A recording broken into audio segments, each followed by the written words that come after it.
Good morning students. आज हम भारतीय राष्ट्रपति की कार्य एवं शक्तियों के बारे में अध्ययन करते हैं।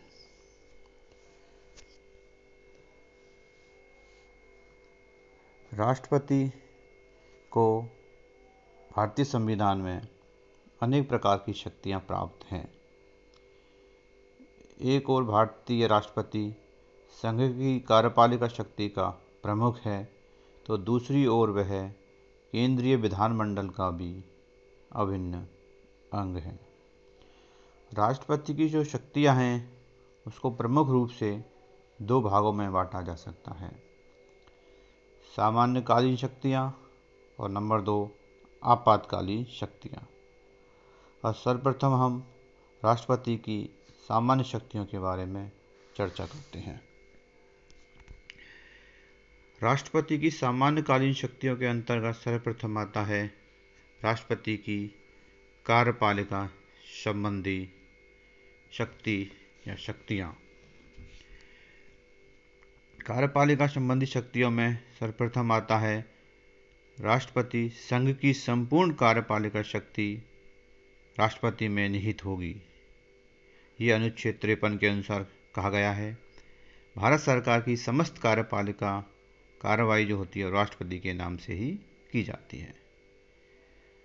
प्रधानमंत्री की नियुक्ति राष्ट्रपति करता है और मंत्रिपरिषद के अन्य मंत्रियों की नियुक्ति वह प्रधानमंत्री की सलाह पर करता है। ये भी इसकी कार्यपालिका संबंधी शक्तियों में ही आता है। अगला इसी में ही राष्ट्रपति मंत्रियों के बीच विभागों का वितरण करता है।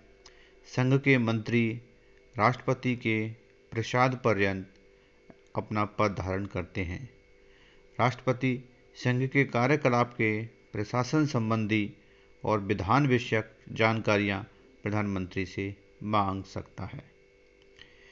इस कार्यपालिका संबंधी शक्तियों में ही राष्ट्रपति की एक नियुक्ति और पदच्युति की शक्ति भी आती है। राष्ट्रपति संघ के महत्वपूर्ण पदों पर नियुक्ति की शक्ति भी रखता है। वह राज्यपालों, सर्वोच्च तथा उच्च न्यायालय के न्यायाधीशों तथा अन्य न्यायाधीशों, महान्यायवादी, महाधिवक्ता, नियंत्रक और महालेखा परीक्षक, संघ लोक सेवा आयोग के अध्यक्ष तथा सदस्यों तथा अन्य आयोगों के सदस्यों को नियुक्त कर सकता है और उन्हें उनके पद से भी हटा सकता है। तो ये सब राष्ट्रपति की सामान्यकालीन शक्तियों में भी कार्यपालिका संबंधी शक्ति के अंतर्गत आते हैं। अब सामान्यकालीन शक्तियों में राष्ट्रपति की दूसरी शक्ति आती है सैन्य शक्ति। भारतीय संविधान के अनुच्छेद 53(2) के अनुसार राष्ट्रपति रक्षा बलों का सर्वोच्च कमांडर भी होता है। वह अपने इस अधिकार का प्रयोग कानून के अनुसार करता है। यद्यपि इस विषय पर कानून निर्माण का सारा अधिकार संसद को है। राष्ट्रपति युद्ध और शांति की भी घोषणा करता है। इसमें अगली शक्ति आती है राष्ट्रपति की वैदेशिक शक्तियां, यानी विदेशों से संबंधित शक्तियां। विदेशों में स्थित भारतीय दूतावास के लिए राजदूत तथा उच्चायुक्त की नियुक्ति राष्ट्रपति द्वारा ही की जाती है। दूसरों देशों के राजदूत तथा उच्चायुक्त अपना प्रमाण पत्र राष्ट्रपति के समक्ष ही प्रस्तुत करते हैं। यानी कोई विदेशों में मान लो कोई भारतीय जो दूतावास है उनमें राजदूतों या उच्चायुक्तों की नियुक्ति करनी तो वो भी राष्ट्रपति द्वारा की जाएगी। और मान लो किसी दूसरे देश के राजदूत और उच्चायुक्त जब अपने भारत देश में आते हैं तो वो प्रमाण पत्र देते हैं, वो राष्ट्रपति के समक्ष ही प्रस्तुत किया जाता है। भारत का राष्ट्रपति अंतर्राष्ट्रीय क्रियाकलाप में भारत का प्रतिनिधित्व करता है। अन्य देशों के साथ संधियां राष्ट्रपति के नाम से ही की जाती हैं। ये सब राष्ट्रपति की वैदेशिक शक्तियों के अंतर्गत आता है। अगली शक्ति आती है राष्ट्रपति की न्यायिक शक्तियां। राष्ट्रपति को कानून संबंधी व्याख्या या सार्वजनिक हित से संबंधित किसी प्रश्न पर न्यायालय से परामर्श का अधिकार है। न्यायालय से कोई भी परामर्श मांग सकता है।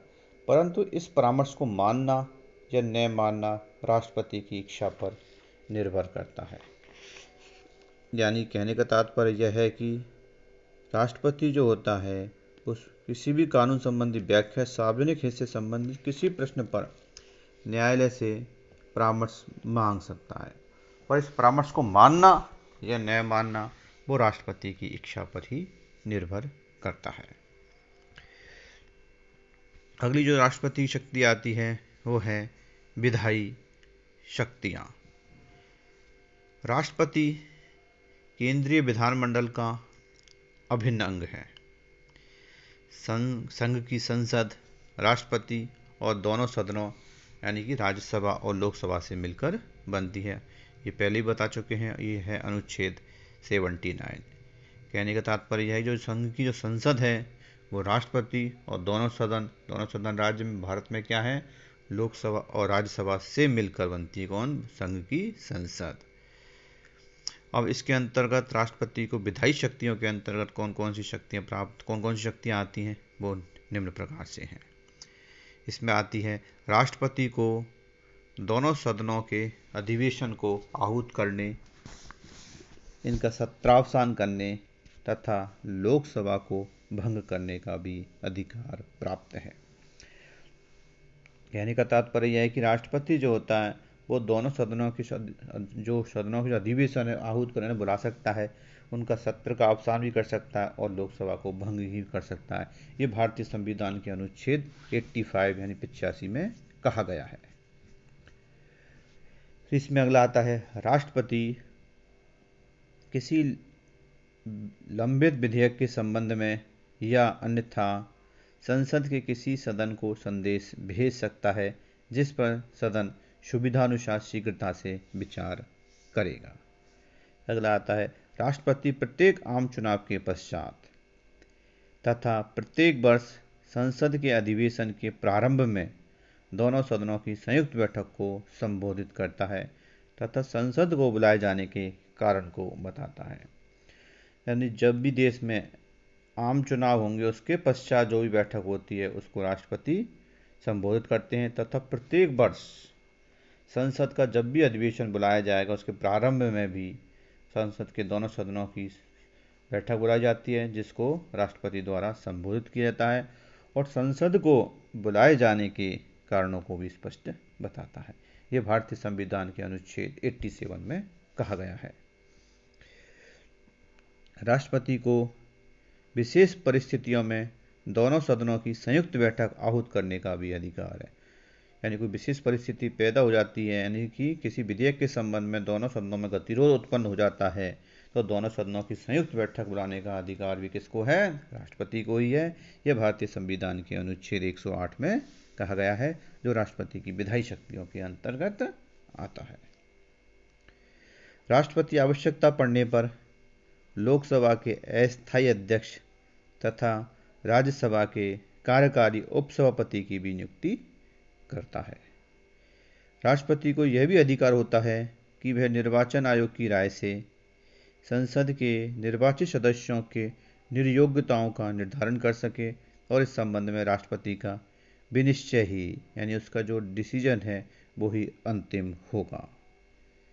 इस प्रकार आज हमने राष्ट्रपति की सामान्य शक्तियों के अंतर्गत उसकी कार्यपालिका शक्ति, उसकी विधायी शक्ति, सैन्य शक्ति, विदेश से संबंधित शक्ति एवं न्यायिक शक्तियों का पर चर्चा की है।